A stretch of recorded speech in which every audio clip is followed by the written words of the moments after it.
1680s or 1690s, people were communicating with China from Europe. Yeah, well, they were communicating even going back to the time of the Roman Empire. There were many interactions between what is today it's China and what at that time was Western civilization. It also occurred in great forms even during the great Islamic Renaissance and the development of Islam. Marco Polo.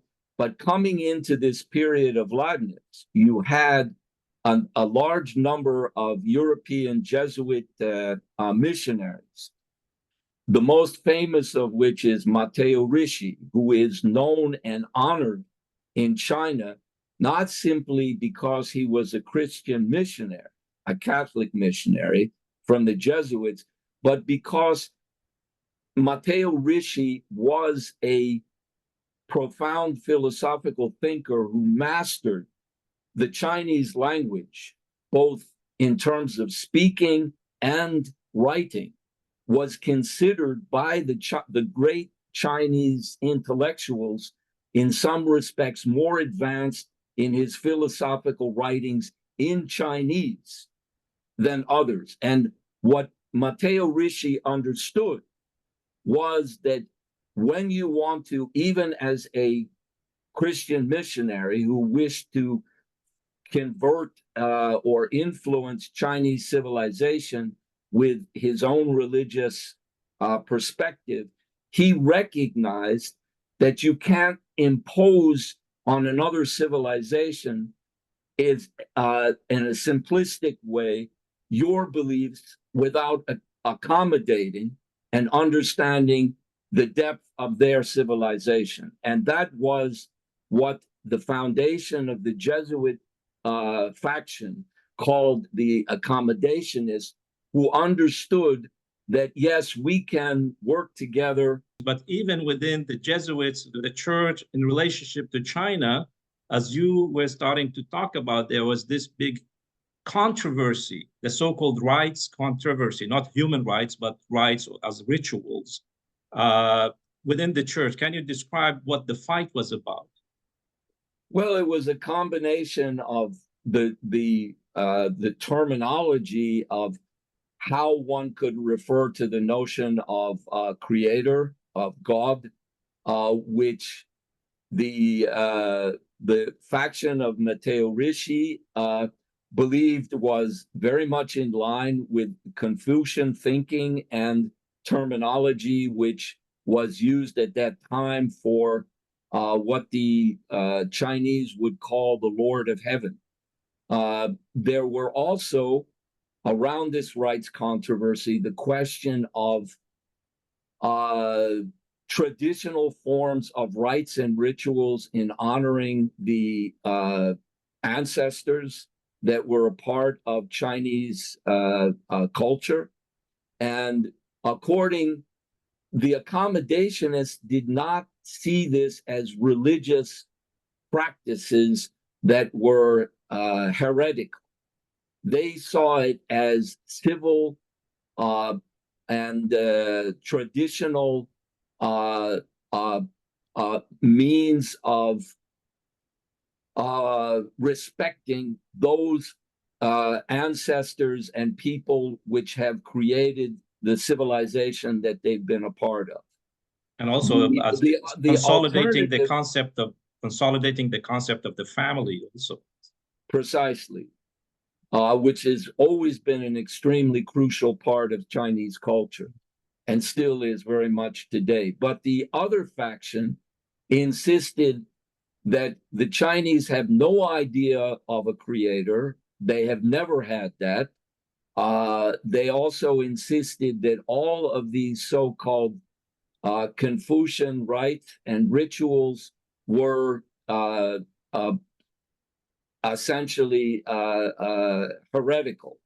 They were not in line with what the church and their interpretation of Christianity was. And therefore, they insisted that the only way to convert the Chinese to Christianity was to eliminate all forms of these traditional types of Confucian thinking in Chinese culture. The accommodationists understood that this was not possible and would not work.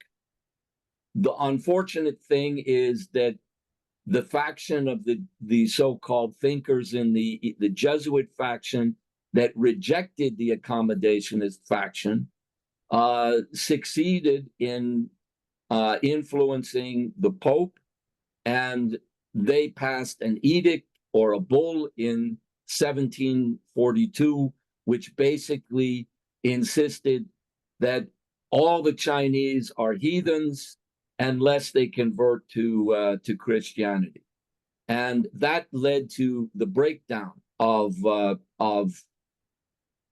any so-called communication between the European Christian church and the Chinese. I think it would be useful. This sounds a little bit, Stephen, like what we have today, because we have people in the West who say either China becomes a liberal democracy as ours, or we will reject them. We will isolate them. They are a danger. We should not accept the Chinese Communist Party or the Chinese Communist ideology as, you know, to be our partners. So they either convert to our liberal democracy, or we will just close the door. I think it sounds similar. Yes, it is. It's an arrogance and an attempt to impose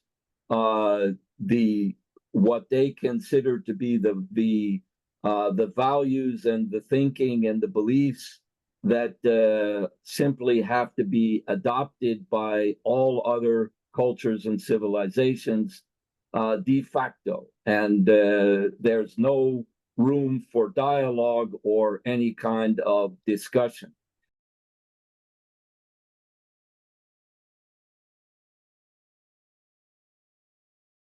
There are aspects of Christian thinking which Leibniz himself outlines in his major work, which is very little known, but it's called The Discourse on the Natural Theology of the Chinese, which he wrote at the very end of his life.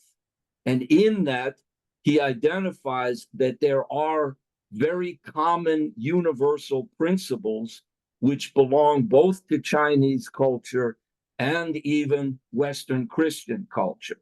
And that so it's not simply tolerating the other as different, but it's more importantly that there are common features at a higher level of reason, rather than pragmatically just accepting the other as different. Precisely. And I can even include this very short reference to what is actually taken from a book, Leibniz and Confucianism, The Search for Accord, which was written in the 1970s by an author and scholar, David Mongello, where he writes, Leibniz's view in his discourse on the natural theology of the Chinese, he describes Chinese views and worship of God as fully in accord with natural law, which is, in quote, engraved in our hearts. Leibniz explains the concurrence of correspondences between his own and Chinese philosophy as a result of his views of truth being universal in its validity. That notion is precisely what we need to revive today in order to overcome the shortcomings and superficial type of thinking which dominates the United States and Western Europe at the moment. So, but what did he do with this communication? Did he publish it? Did he communicate it to leaders in Europe? What did he do with that knowledge? Well, he was openly involved in promoting the position of accommodating, which the accommodation faction of the Jesuits, who were communicating and working both in China, but obviously what was the thinking of the center of Christian in terms of the Catholic faction of what was ongoing in Rome.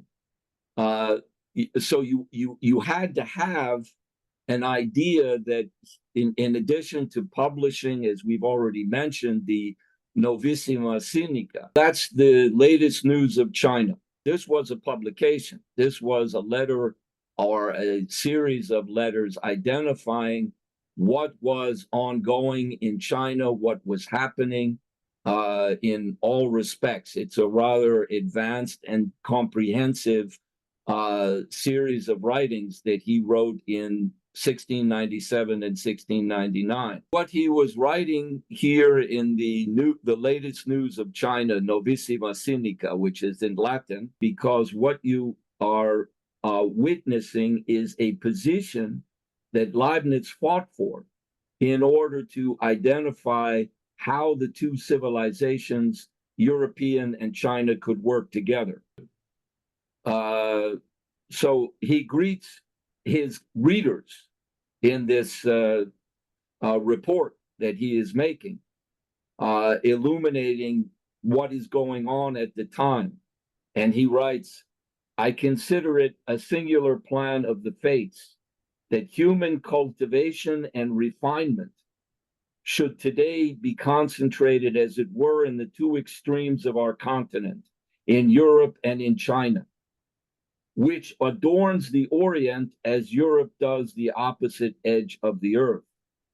Perhaps Supreme Providence has ordained such an arrangement, so that as the most cultivated and distant peoples stretch out their arms to each other, those in between may gradually be brought to a better way of life.